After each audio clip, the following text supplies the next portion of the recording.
I'm walking down the street. I do want to say to Donnie and many of you in this room that over a very long career in this city, all of you have helped me and my colleagues tell the truth and to try to tell.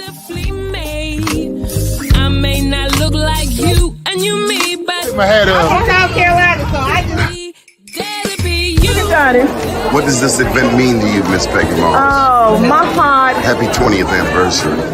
my heart is about loving up on my sisters. Do you know what it feels like to have your sisters in the room? John. And dare to be different and unique.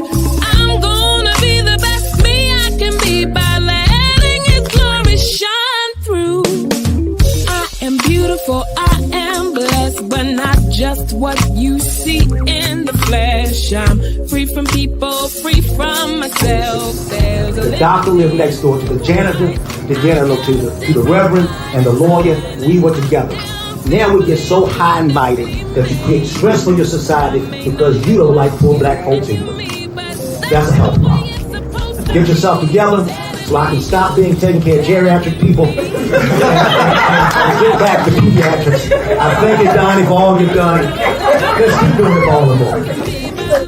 Letting His glory shine through. Dare to be you, dare to be me, dare to be different and unique. I'm gonna be the best me I can be by letting His glory shine through. And I dare you, I dare you, I dare you to be you. Good morning. First name's Donnie, last name's Glover. In it to win it for the long haul, baby. It's a beautiful day in the neighborhood. We have with us the one, the only, the honorable Carl O. Snowden. Salute, sir. How are you? Fine, my brother. Good morning. How are you? Your hero's birthday was, what, 2 days ago? Sunday. Malcolm's birthday was Sunday.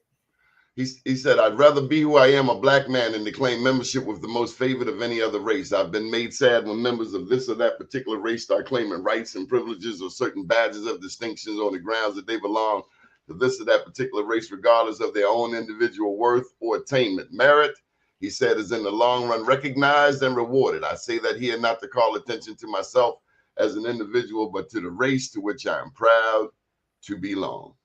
Absolutely right. Malcolm was my hero, as you mentioned, but he was hero to millions of people. Anybody who loves freedom, justice, and equality loved Malcolm. Malcolm was one of those unique individuals. In fact, Donnie, I tell people all the time, had it not been for Malcolm X, I would not be alive today. He literally saved my life. Did you see that film? Regina King made it. Night in Miami. I did with Sam Cooke, Muhammad Ali, and of course, Malcolm. Yes. What a beautiful movie. And you saw all of them in roles that I wouldn't have otherwise imagined. Donnie, one of the things that is a unique experience for people of my generation, in my lifetime, I literally saw giants walking the earth. I mean, can you imagine a world? I used to be a journalist myself. I did a radio program many years ago for a local radio station. And I remember the opportunity to have interviewed James Baldwin, Nikki Giovanni. I think of the people I've had the great privilege of meeting and talking with.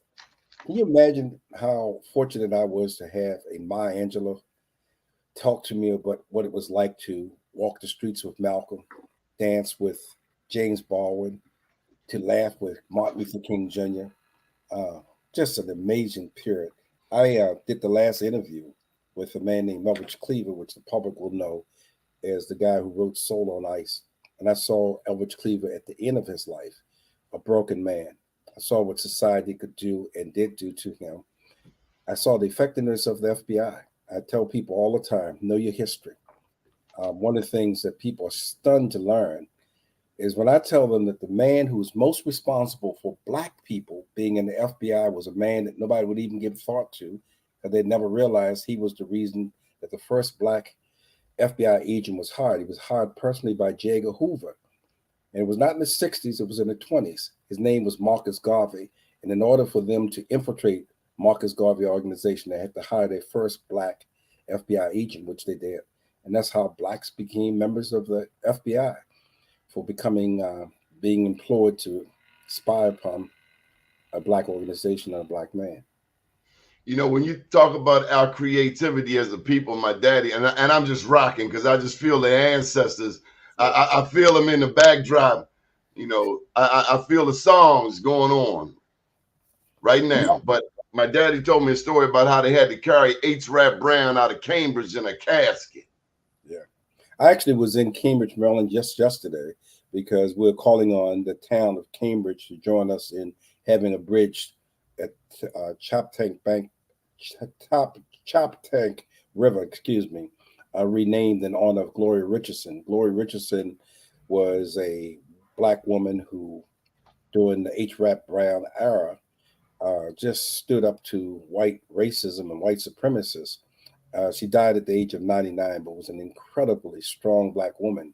She originally was born in Baltimore City, but became nationally known as a result of her activities in Cambridge, Maryland, where she met the late U.S. Attorney Robert F. Kennedy and later Malcolm X. Incredible woman. You know, we talked about on the last show the renaming of the bridge, and we didn't go into her name and how, if you weren't able to get the bridge named after Frederick Douglass, or was it Harriet Tubman? Who would you pick? We were going to get the bridge named after Congressman Perrin Mitchell. Congressman Mitchell. Who was one of the giants that come out of Baltimore City. People know about Thurgood Marshall, of course, and people know about Frederick Douglass and Harriet Tubman, but they really need to know that Perrin Mitchell, what an incredible public servant. In fact, to be frank about it, he's the last truly public servant that we've had. By public servant, I meant somebody who was absolutely dedicated to lifting up and empowering his people and improving his community. Today, too often, our elected officials don't want to be public servants. They want to be mini celebrities. They want to have their entourage. They want to be able to be treated like rock stars. That wasn't who Perrin Mitchell was. Perrin Mitchell was a man that many of us call PJ. You could see him in Western on Pennsylvania Avenue. He literally could be reached out and touched. He was an incredible public servant. I admired Perrin Mitchell. I knew him well. It is a shame that, in my opinion, Baltimore City as a city has not done enough to remember Perrin Mitchell. They just recently, with some federal funds, preserved his home in Baltimore City. But there's no statue of Perrin Mitchell in a harbor, as there should be. Is there a statue of Harriet Tubman in Maryland? Oh, yeah. We've got plenty of stuff, plenty of statues now of Harriet Tubman. We have one here in Annapolis, which is near on Franklin Street, which is where the Banneker Douglas Museum is. In fact, we've just renamed it to include Tubman's name. But with Perrin Mitchell, unlike Harriet Tubman, Perrin Mitchell is... We need one here in Baltimore with Harriet Tubman. You know what that would do for my people? They got it in Harlem. I get jealous when I go. I'm jealous. Yeah. I don't know if it's okay to say, but I'm jealous we don't have our own Harriet Tubman statue at Pennsylvania and North. Like they got Adam Clayton Powell on 125th Street. Where's ours? Here in Baltimore. Well, you also have in Baltimore, thank goodness, on Pennsylvania Avenue, Billie Holiday. That statue make that woman look butt ugly. That statue is not pretty. I do not like it. I do not care for it. Yeah. Well, you know, they say beauty. She was a gorgeous woman, man. She looked butt ugly on there. Well, I wish people knew more about her history, Donnie, because if they Eleanor Fagan was her name. She was someone that the FBI opened up a file on. They tried to destroy her. I wish people knew more of the history of how law enforcement officials, even today, you can learn some things from the past. A lot of the entertainers today, a lot of the so-called hip-hop artists, the moguls, they better read the story of Billie Holiday and understand how government operates when they see you not operating in their best interests. Mr. Snowden, I rarely do this, but because I got you on here, I got to do some shameless self-promotion. Unapologetically Black, and I am Black Wall Street, and I'm working on my third. and we need you in Baltimore. They're honoring me on June 26th, and we need you. Gotta be here. They're honoring me up at Coppin, where my journalism career started 30 years ago. You send me an invitation. I'll be happy to come by. I too have written a book. It's called Some People Watch Clocks, I Watch People. And it's really a commentary on where we are today. I wrote the book in memory of my mother, who lived to be 104 years old. And in the book, I predicted that Donald Trump would not be. And how old are you? You only look like 45, 50. Actually, I'm 70, and I'm proud to have reached that age. None of my heroes got to beyond the age of 39. Malcolm. Think about that. Malcolm and Martin went in their 30s. Was died at 39. Medgar Evers died at 37. Fred Hampton died at 21. The people I most admire, frankly, are not around, and it's not by accident or coincidence. So I'm very, very delighted to be able to be here at the age of 70. And what I want to say about my mother at 104, my mother often said, when I would call and said, "Mama, how you doing?" She said, "I woke up this morning. It's a blessing." And now I understand what she means, because waking up is not a guarantee. So where I'm at this stage of my life is getting people to understand the importance of maintaining their legacy, write their own history. Connie, I want to congratulate you and commend you. You have put in something to writing, because 20 years from now, 30 years from now, somebody's going to come back and want to know, who was Donnie Glover? And you've written your own story. You have been able to give your version of it. And one of the things I like to remind people of, because this happened in real life for me, and that's why I know it's important that we know our history. I had the great honor in 1984 to meet Rosa Parks. Rosa Parks at the time was in her 80s. As you know, she kicked off the civil rights movement when she was 42 years old in 1955. So we had Rosa Parks come to Annapolis to speak at a church, First Baptist Church, which she did. And I will never forget this as long as I live. Rosa Parks, was a small woman, spoke very softly, and people just wanted to touch her. She was a living history. And so she tells her story. Of course, she gets a standing ovation, not because she was an eloquent speaker, but because people knew what she represented. And this white reporter said to her, "Mrs. Parks, can you tell us why you refused to give up your seat to a white man in 1955 in Montgomery, Alabama?"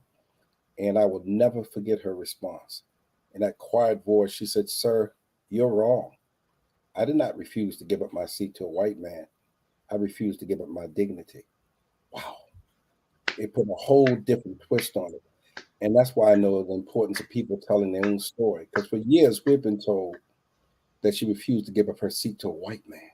And it made it as if the white man was the issue. And she understood it was our dignity, which is why Dr. King, the night she was arrested, would say to an overflowing crowd, "Sister Rose, it's better we walk in dignity than ride in shame."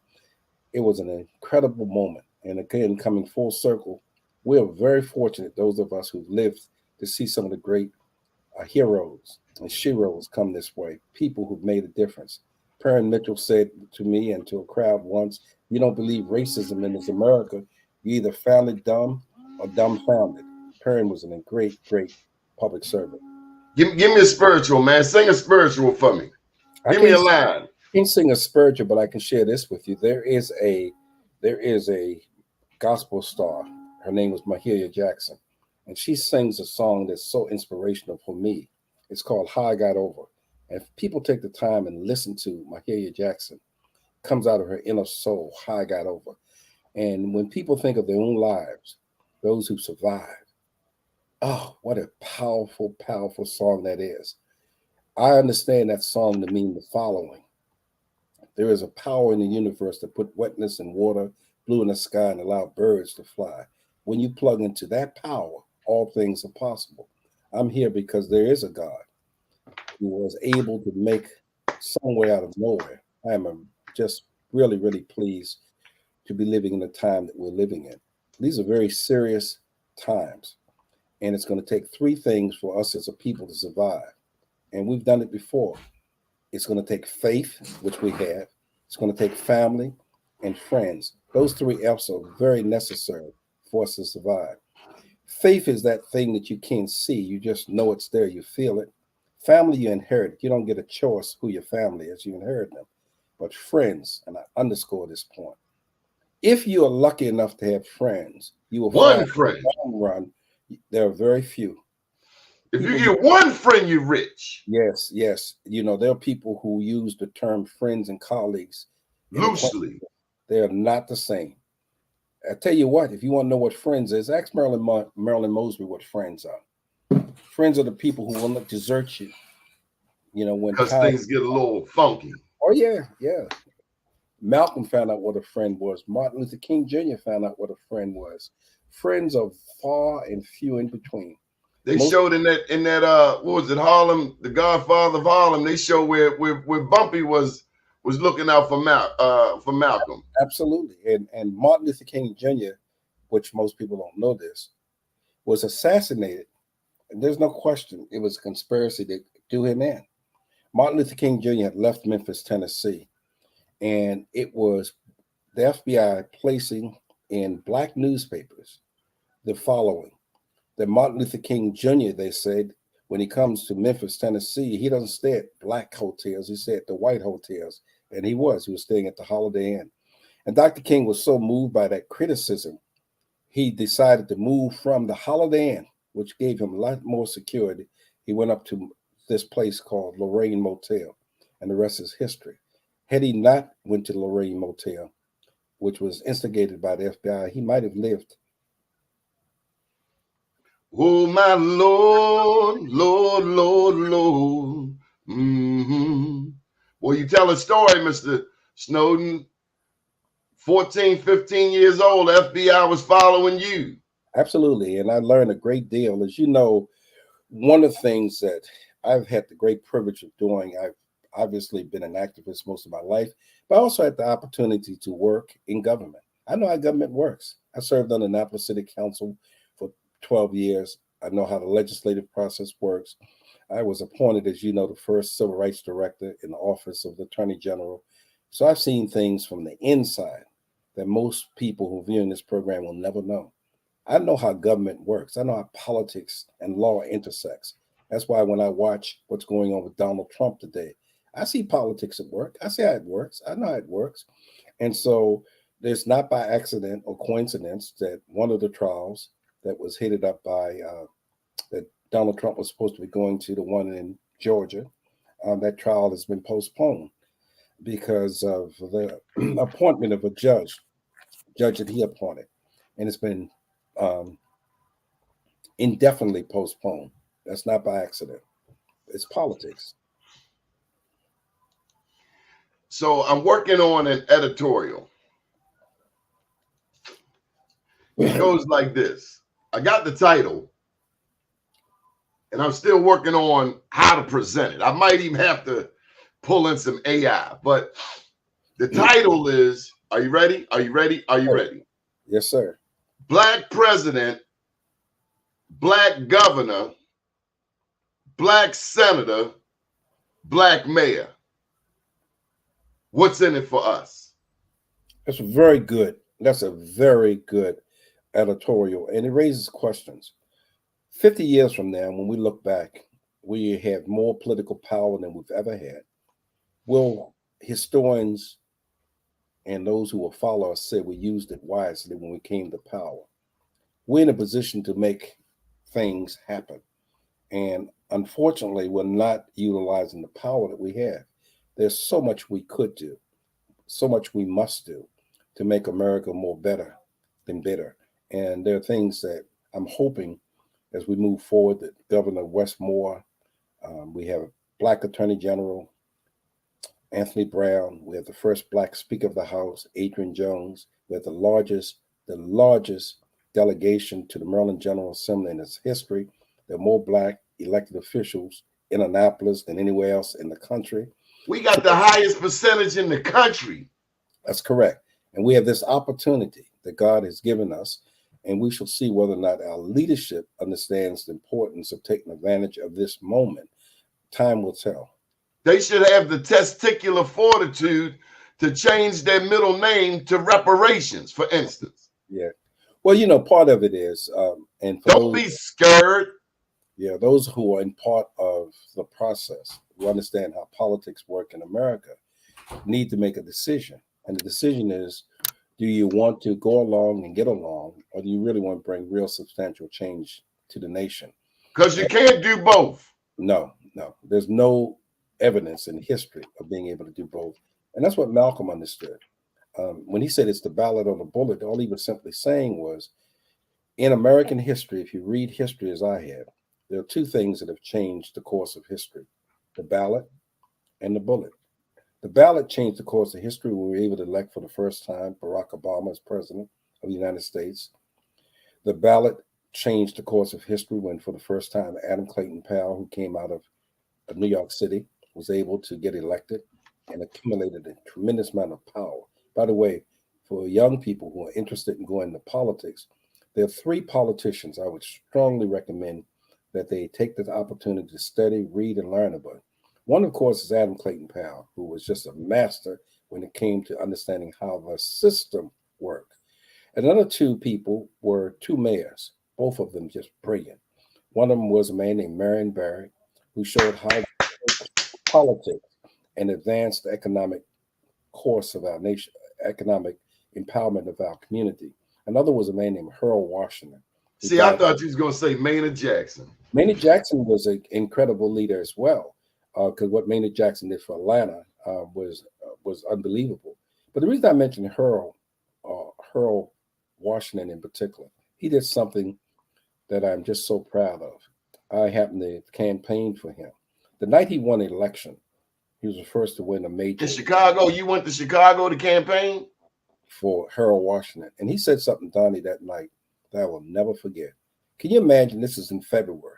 They had the elections in Chicago intentionally in February. It was a way of suppressing the black vote. But black people came out in record numbers on that particular night. And you think we can't stand the cold, huh? They don't know about Matthew Henson, do they? Yeah, well, people... They better go do their history. Admiral Perry did not find the North Pole. It was a black man from the eastern shore of Maryland, Calvert County. That's right. And one of the things that happened the night that Harold Washington was speaking, can you imagine this? A black man get elected for the first time in Chicago. Pandemonium had broken out. People screaming and yelling and just so full of joy. Here comes Harold Washington, and he finally quiets the crowd down. He says, I want to apologize to everybody in this crowd. People say, apologize? What is this man talking about? Apologize for what? And in Chicago, so you get the thrust of what he was saying. In Chicago, whenever they did major developments or major infrastructure work in Chicago, there was a sign that says, we apologize for the inconvenience. And what he was making reference to, as the new mayor elected in Chicago, he was going to do something that had never been done before. He was going to do major infrastructure work in Chicago on the south side, which is the poorest side of Chicago. And for the first time, black people are going to see signs that said, we apologize for the inconvenience. Because before that, it had taken place in another part of Chicago, and he kept his promise. He literally kept his promise. He repaired streets on the south side of Chicago. He brought resources there. And as a result of that, the people of Chicago loved him, because not only did he make promises, he kept the promises he made. Incredible man. This quote is from Michael Haney. Michael Haney, why don't you come on the show and share it yourself? I just emailed you the link in case you don't have it. Brown versus Board of Education, your thoughts? Anniversary 60th last week. I actually just did a column on this particular anniversary, and he's right. May 17th. Where's that column going? Is it on Be More? You sending it to BeMoreNews.com? I can share it with you. Yeah, it appeared in last week in the Capital Gazette newspaper. But let me just say this, and I'd love to hear his comments if he's able to join us in this discussion. There is the academic experience. There are people who read about Brown versus Topeka, and there are those of us who lived through it. So having the lived experience, I can tell you that as a result of Brown versus Topeka, one of the things that many, many people are not aware of, unfortunately, In 1957, 3 years following the Brown versus Topeka, a man named Martin Luther King Jr. spoke in Lincoln at the Lincoln Memorial. 6 years before the famous I Have a Dream, he gave another speech. And the speech in 1957 was called Give Us the Ballot. And if one would Google that speech, Give Us the Ballot, I would very much want to hear why he thinks it was the demise of Black Power, when in fact, I believe that Board versus Brown was what led us to become more empowered as a community. We have an election coming up for president. I'm hearing people on the right saying that they support Trump. Trump. Trump on one hand, Biden on the other. There are those that want to say they're the same people. I'd love to hear what you, the Honorable Carl Snowden, our civil rights, our own civil rights guru, not just in Anne Arundel County, not just in Annapolis, but throughout the state of Maryland, Prince George's County, Baltimore. You got roots all over this state. This is your state. You're our first unofficial Black governor up there with other giants. What are your thoughts? Who do we vote for? First of all, anybody who think that Donald Trump and Biden is the same really don't know history. They just don't know history. Well, they pinned the 94 omnibus crime bill on the Joe Biden, for one. Right. Well, what you could do is, and I could do this all day with you, I could show people how it was Barack Obama during his presidency that put more drones in Africa than any president before him. Killed Gaddafi. Yeah, no president is perfect. But when you look at politics, it's a question of pragmatic. I mean, it really doesn't make a lot of sense for people to say that voting for Biden is like voting for Trump. That's as foolish as it could be. The fact of the matter is Trump would have never put a Black woman on the Supreme Court, not of the kind that Biden put on the Supreme Court. And while Biden has his faults, if it's a choice between Biden and Trump, there really isn't any choice. I think the vast majority of people who understand what a Trump second administration would be know that you've got to support Biden from a pragmatic standpoint. I will say this as a Black journalist, I got no access, maybe one invite in the 8 years of Trump at the White House. This White House understands the need to hire a Kevin Lewis, a Erica Lowe, a Roderica Applewhite to ensure that the Black press gets access just like the mainstream press. And I am so grateful for that. We did not get access through Trump. I didn't.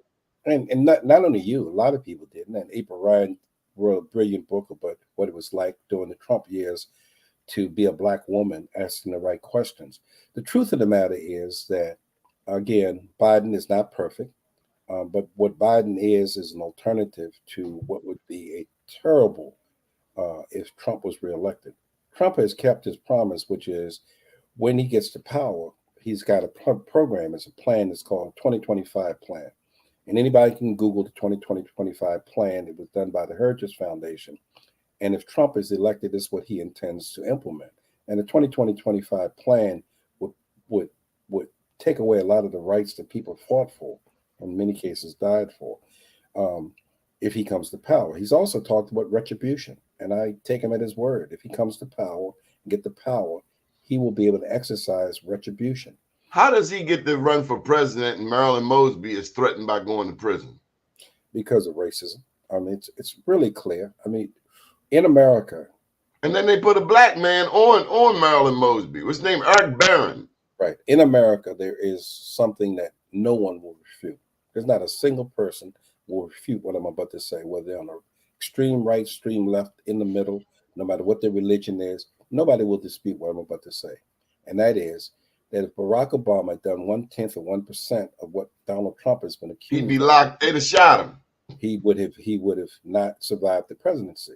Can you imagine what would have happened if at the end of the term of Barack Obama, he announced, Barack Obama, that his brother-in-law had got a $2 billion contract with Saudi Arabia? You know how many investigations would be going on? And in the case of Donald Trump, whose son-in-law did get the $2 billion contract with Saudi Arabia, there's not been one single investigation. into how that happened. And remember, he got it while he was in the White House.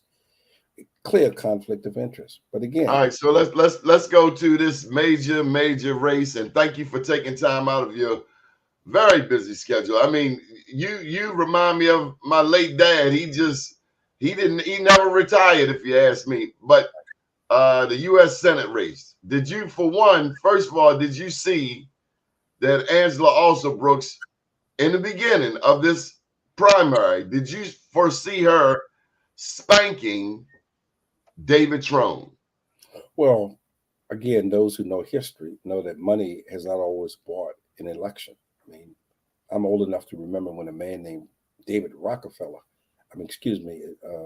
Nelson Rockefeller ran for public office, and people thought he could buy the election.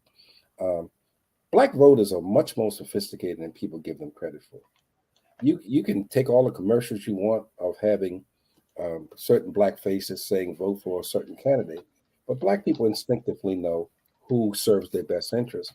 And to Angela's credit, one of the things she had going for her is this is the time for black women to rise in ways that they have never risen before. I'm just amazed at what we're seeing nationally when it comes to leadership, particularly on the part of black women. Donnie, was you as happy as I was to see the Congresswoman from Texas, uh, Jasmine Crockett, spank Marjorie Greene Taylor publicly when she said to her, when Marjorie Greene said, take off those false eyelashes, and how she came back so brilliantly and made it crystal clear she's not going to be disrespected. I just think that's the sentiment that I see with a lot of black women around the country. The power to be able Only to. thing nicer for me is if she would have got up and smacked her.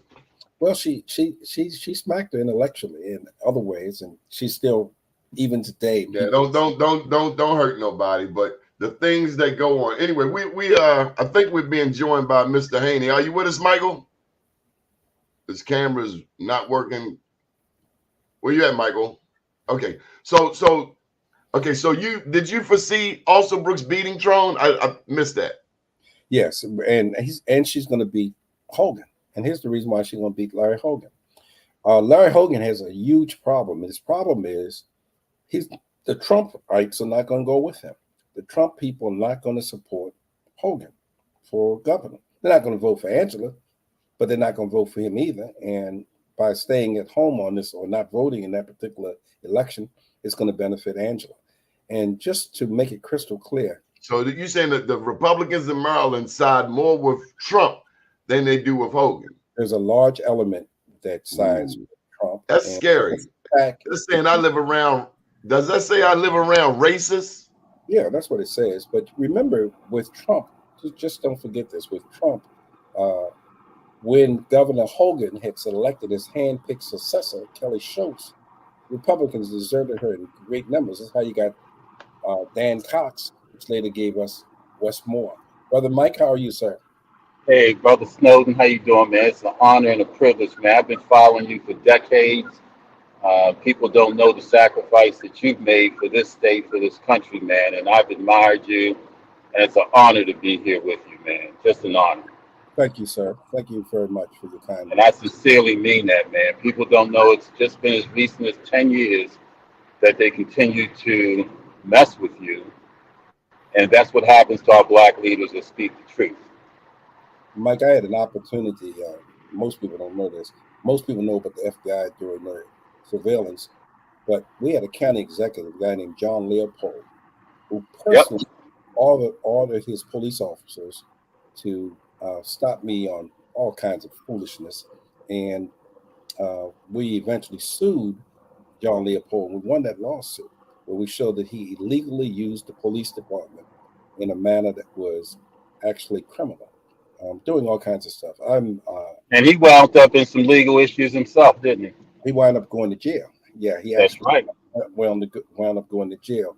But one of the things I was saying before you came on that I really want to underscore is that black people really need to understand where we are. This is not a time for foolishness. This is a very serious upcoming presidential race that will change the course of history. Depends on how it goes. Why people say that Joe Biden is too old. And by the way, Joe Biden was not my first choice. He was not my second choice, third choice, or fourth choice. But when it came down to him or Trump, he was my only choice. And there's a safety valve. Are they paying you, man? The Democratic Party ought to be paying you to stump. They got these off brands out here. I'm sorry. There is a safety valve that exists that white people and white supremacists know very, very, very well. And that is, quietly as it's kept, they're telling people that we can't elect Joe Biden because he won't complete his term because of his age. And therefore, we'll wind up with a black woman as president. We can't have that. And they're working night and day to get to white supremacists and racists the notion that's really not about Joe Biden, it's about this black woman who become president of the United States. And they're just doing everything they can to turn out the base of white racists to make sure that Biden does not get reelected. And by the way, he may not complete his term. That's not unforeseeable that he could not complete his term. He is up in age. But you're absolutely right, Mr. So I want to pose that. I'm sorry. Yeah, you're absolutely right, Mr. Snowden, that it's precarious times for black people, and that's why we have to circle the wagon economically, educationally, crime and justice. And what I meant by Brown versus Board of Education, the demise of black people. Before Brown versus Board, separate but equal was an issue. It was unequal, but separate is what you see in most countries and most cultures around this world. We had our own educational apparatus where most of our HBCUs supplied educators. We shopped in our own communities because we didn't have any choice. And once desegregation hit this country, the unintended consequence of the demise of the black economy, the black education system, HBCUs went down, black teachers, the numbers went down because whites were not going to allow them to teach in their schools. So where could they go? So those were the unintended consequences of Brown versus Board. And regardless of who the president is in this country, black people have to realize that they have to circle their own wagons and contribute to their own well-being first. Like it says, put the mask on yourself first and then help others. And we fail to do that. You mentioned the ballot and the bullet by Malcolm X. And Malcolm X called us chumps because we refuse to leverage our voting power for gains that we need instead of just continuing to hand it over to parties without true negotiations or benefit of our voting power. And you talked about Martin Luther King speaking about a black person could not be whole in 1959 when he gave that speech you referenced to, because I heard every word you say until black people had the power to vote. But we can't just show up and go out and just cast our vote because someone tells us to do so. We have to do our research and our homework and fix our own communities first and not necessarily have to depend on somebody to always do for us what they're not going to do anyway. We only see them every 4 years.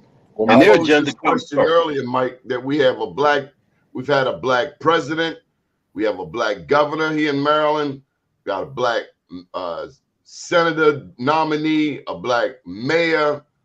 What does that mean for the rest of us? Well, let me say It means nothing. It means nothing until we give them the power behind it. In Baltimore City, you have a black mayor, but we don't own real estate. We don't own the banks. And so therefore, special interests are going to ensure that we elect who it is that they want to serve their interests. And it won't happen until we begin to have our own financial, educational power in our communities. So we give our black elected official a basis of strength that they identify with, meaning white people. So, Mr. Snowden, that begs the question of leadership. Are our elected officials qualified to lead? Sure, they can do the political thing, but we're talking about money for West Baltimore, money for Annapolis's black community, money for East Baltimore, West Baltimore, Park Heights, money. Pimlico got all of these black people out the Preakness wearing straw hats, sipping on Black Eyed Susans. What about the money that was owed to the Preakness and the Pimlico community. Let me just say this, and Mike, by the way, I commend your analysis, because one of the things that I said earlier, and I hope you picked it up, which is it's important that we tell our own story, give our own narrative. And I used the example of Rosa Parks talking about the struggle was not about, for example, getting arrested for setting with a white man, but refusing to give up our dignity. But Mike, here's one of the things that you and others who are listening can help with is shaping the narrative. Because remember, people only know what they read and what they hear. And it's important for us to interpret events that's going on. I'll give just one example that people who know their history will instantly understand. The vast majority of people think that 2022, when the Supreme Court handed down its decision, Roe versus Wade, was when women lost reproductive rights. You can talk to anybody tells you that's when the Supreme Court took away the right of women to control their bodies. It's simply not true. And because people don't know their history, they buy into it. Here's when women lost the right to control their bodies. It was a decision called the Dred Scott decision. Most people think that infamous decision written by Roger Taney, it in essence said that Black people had no rights that white people were bound to respect. Most people don't even understand what that means. Here's what it meant. It meant that if you were a Black woman, you could be raped, and Black women were raped. It meant if you were a Black woman, you could be forced to bring to term the rapist's baby. Black women lost the right to control their bodies in the Dred Scott decision. So the true narrative is in 2022, it's the first time all women lost that right. It was why Sojourner Truth so eloquently said, "Ain't I a woman?" And if people go back and know their history, it's all about interpretation. I said something else, Mike, that I want to make sure you hear and other people hear. Sometimes we live through things, we don't even see it. We don't understand it. It's not true that Black people have not exercised the power they had for economic development. Marion Barry is a great example of a Black mayor using his power to make multimillionaires. It happened. I lived through it. I saw it. I lived in Washington, D.C. Donnie mentioned the great Maynard Jackson. If anybody know anything about Atlanta, the reason why Atlanta became the mecca for Black people was what Maynard Jackson laid down. So the truth of the matter is that there have been times in our history where Black people have done exactly what we want them to do, but there's a price to be paid for that. And we as a community has to understand when people are willing to stand up and do the kind of things for us that we need to be done, we've got to support them. I'll end with this point. I'll never forget this as long as I live. It was Harold Washington. When he first got appointed to office, everybody that he was appointing was Black. And the white reporter said to him, "Why are you only appointing Black people in the first 4 or 5 appointments?" And his response was, "I'm not appointing Black people. I'm appointing the most qualified people I know who just happen to be Black." That's courage. Wow. Did we lose Mike? No, he's playing with his phone. Okay. And we have lots of examples of that. Do you know in Washington, D.C., Black people did something that's unbelievable. The Washington Post, one of the most powerful newspapers in America. Washington Post told Black people, do not vote for Marion Barry. Gave us all the reason why. We defied that. And Marion Barry got elected. And here's something that I want to say to people in Baltimore City.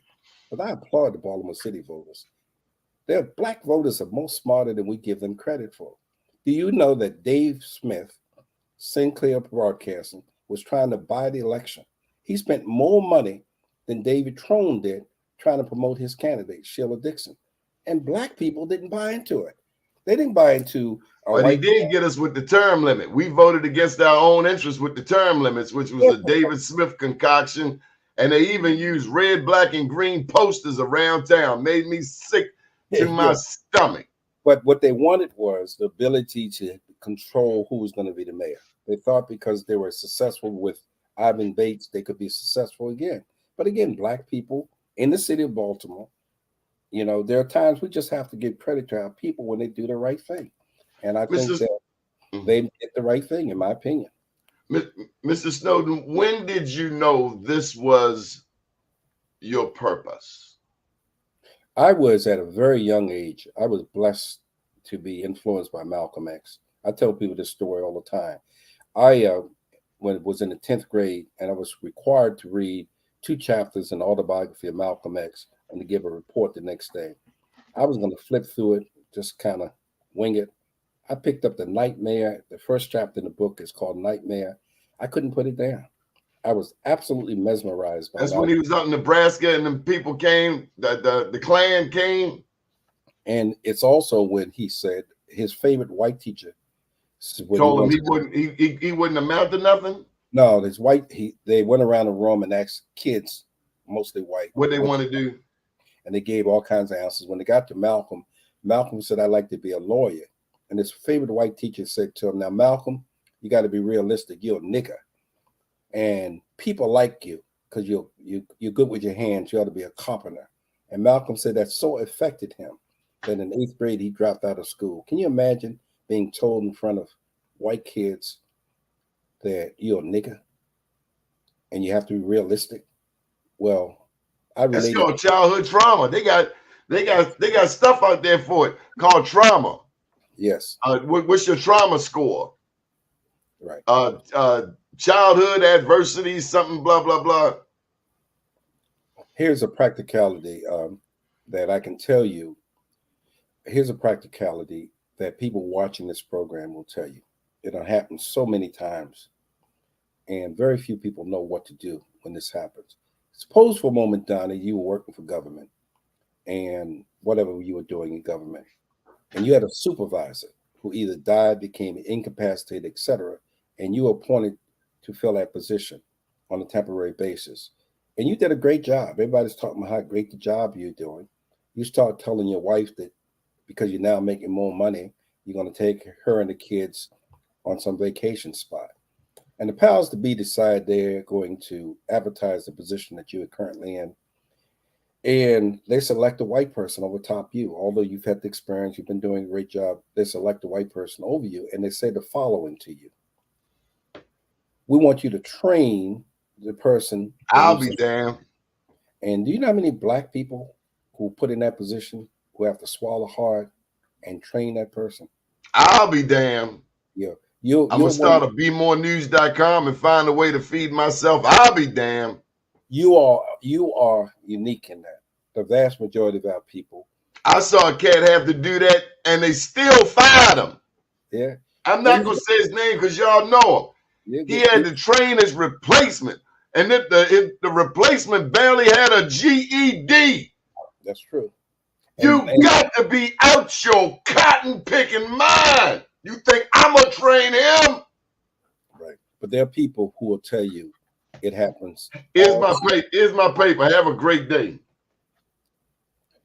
You know, there are people who all too often find themselves in that situation. And here's another one. Think of this for a second. This is 2024. Let's stick with the present. We ain't got to go to the past. You in Texas, and your loved one has been murdered by a white man, a white supremacist. That white supremacist has been tried and convicted by his peers, a jury that found him guilty. He's did every appeal he could, and all the courts have upheld in Texas that he committed murder. The governor of Texas, a man named Abbott, decides to pardon this man who was part of what was called the Black Liberation Movement. He was an activist. And the white man that killed him is pardoned. And you in Texas, and you see your loved one, murderer, walk away. What do you do? And black people find themselves in that position in 2024, not dissimilar from what they found in 1924, where the court system did not work for them, nor did the political system. So we face the possibility of going back to those days, and we've got to do what we need to do. Pray to God he don't outrun karma in this lifetime. Right. Well, and also that our like children, Trump. Right. But I Trump, hope to see it because it's coming, baby. You will. You will. It's coming. You're right about Trump. That's going to It's coming. And if You can't be ugly like that and not give repercussion. He's just too ugly in his spirit. Yeah. And you know how many people going to jail under Trump? People who was Trump loyalists. Steve Bannon is now about to go to jail. So it's going to happen. It's just a matter of time. Dr. King once said, "Truth crushed to the earth will rise again." And every time they think that they've destroyed us or been able to wipe us out, we rise again. We're an amazing, Still I rise. yes, we're amazing people, Donnie. And the only thing that we need to do collectively, all of us, particularly Black men in particular, is take our rightful place in this world. You're not nobody's boy. You're not supposed to be subordinate to anyone. We have incredible strength as a people, and we need to be able to exhibit courage. You know, there once was this fellow that I knew who said it takes courage to drink from the cup of courage, and that's true. But once you drink from that cup of courage, you lose all fear of anybody or anything. That's an incredible thing. You If know, you, one of my favorite stories about courage, hmm, since we're talking about famous books, and I know, like you, this book here, Motive, I couldn't put it down. I read it in 3 days. I never read a book I read it like once. that before. But I tell you, I read a story about a man in Maryland. Hmm. His name was Frederick Douglass, and they sent him down to the woodshed to meet Mr. Covey. Mr. Covey was what they called a nigger breaker. Yeah. But Mr. Covey found out who the real nigger was and who really got their back broke. And it wasn't Frederick Douglass. Matter of fact, he bent him over. He broke his back. He broke Covey's back. So yeah, what a famous story. He went from being enslaved to the ambassador to Haiti, to an advisor, a presidential advisor. Donna, you will love this Frederick Douglass story. And for the viewers who don't know this, of course, Frederick Douglass was from Maryland. Of course, he was on a plantation on Maryland's Eastern Shore. But here's what most people don't know about Frederick Douglass. His mother was enslaved, but they didn't live on the same plantation. His mother lived on a plantation approximately 12 miles from where he existed. And his mother, at a very early age, said to her slave owner, "Will you allow me to go to visit my son, Frederick, who lives on this plantation?" She said, "You can do it but there are two conditions. One, you must do all of the chores, all the work." And for people who understand slavery was from can't see in the morning to can't see at night. And then secondly, she said to her, "You must be back by a certain time." So imagine a woman, Frederick Douglass' mother, walking 12 miles to see her son. 12 miles. And when she gets to see him, there are only three things she can do. One, she can hug him. Two, she can kiss him. And thirdly, she places him in her lap. And then she has to go back 12 miles in order to meet the time requirements. What'd she say to him? And it was Frederick Douglass who said of this experience. Frederick Douglass said there were three things that he understood. One, he knew that he had a mother. And don't take that lightly. Most slaves did not know who their parents were because they were taken and sold. But he knew he had a mother. He knew he had somebody to care for him. And the second thing he said he got out of that experience with his mother was when she set him on her lap, he felt like a prince sitting on a throne. And it changed his views forever who he was as a person. So Frederick Douglass, the man you described, Donnie, was a man that was shaped by his mother, a woman who loved him so that she would walk 24 miles just to be able to hug him. Can you imagine in Baltimore City, as an example, if you had a mothers who took children, hugged them, told them, "You're a prince. You can be anything you want," what that could do to impact on their thinking and their behavior. There are young people in Baltimore and elsewhere who are dying at ages of 16 and 17 and 18, some who don't believe they will ever see 21. Well, when you have people like that, it's because people who are supposed to be providing them with hope and a vision that their life will be better is not existing. So every time I go to a graduation, whether it's at Morgan State University, Compton, or wherever, I watch old Black people because you can learn so much from paying attention to your elders. And the most proudest people at any graduation is not, I repeat, it's not the man or woman that's graduating. It's those elders who are in the back who knows that what this graduation symbolizes, not for the individual, but for the future.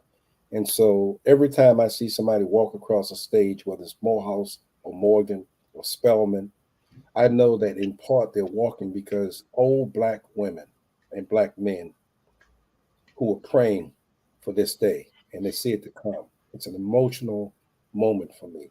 I just love the fact that we have in our society today Black people, particularly elderly Black people, who understand that for those who say there have been no progress in America, if they talk to my mother, who's now passed at 104, she would look at them and say, "Are you crazy?" My mother grew up at a time, Donnie, that women didn't have the right to vote. My mother lived through an apartheid-style American system. My mother saw firsthand what it meant to raise 9 children. 9 children. And I'm the first of my group to graduate from a college. And I mean, I know what my mother, the sacrifices that she made. And mother, somebody prayed for me. That's right. Had me on their mind. That's right. Took the time and prayed for me. They thanking you all over the place here, Mr. Snowden. Thank you. I'm so glad they prayed. Do you remember the Black woman that Dr. King spoke of? It was an 80-some-year-old Black woman who, when the bus boycott was going on in 1955, she had to walk to work. She worked for a white woman, and she was a maid. And these white kids, young people, came by, and they just kept on teasing her, saying to her, "Auntie," because you never called a Black woman that day by her real name. "Hey, Auntie, ain't you tired of walking? It's August, it's hot, it's sweltering. Don't you want to get a ride?" they say. And that old Black woman looked at them and said, "My feet are tired, but my soul is rested." That was the kind of spirit that we had at the height of the Civil Rights Movement, where Black people were willing to make sacrifices. People talk about the death of Malcolm and Martin, but Donnie, you know, there's so many Black people who died. Jimmy Jackson, 18 years old, murdered, defending his mother. People don't even know what the march, what they call Bloody Sunday, was all about. If you get a chance, you should Google Jimmy Jackson and watch Jimmy Jackson, who was murdered by a state trooper in Alabama because he would not allow his mother to be beaten. Incredible story. We thank you for taking the time out Thank to you. share with us one more time. Thank you for allowing me to be here to be the journalist. Thank you. And we can't wait to have you again. Right. I look forward to it. And one of the things I'm hoping, and I'll help you with this, you should have Governor Amore come on the program, and I'll be happy to help facilitate that. He came on during this campaign. We've not had him on since he's been governor. Well, I will mention to him, and we have an upcoming meeting with him, that he should come on because, again, Governor Moore is in a position to be able to inspire a whole new generation of activists and young people, and I hope he will. Good deal. Up to date, down tomorrow, do your day and everything will follow. Nothing to it but to do it. I got to do it. Thank you, my brother. God bless. Regardless of how I feel. I am somebody. I am my brother's keeper. Good morning, world. God bless.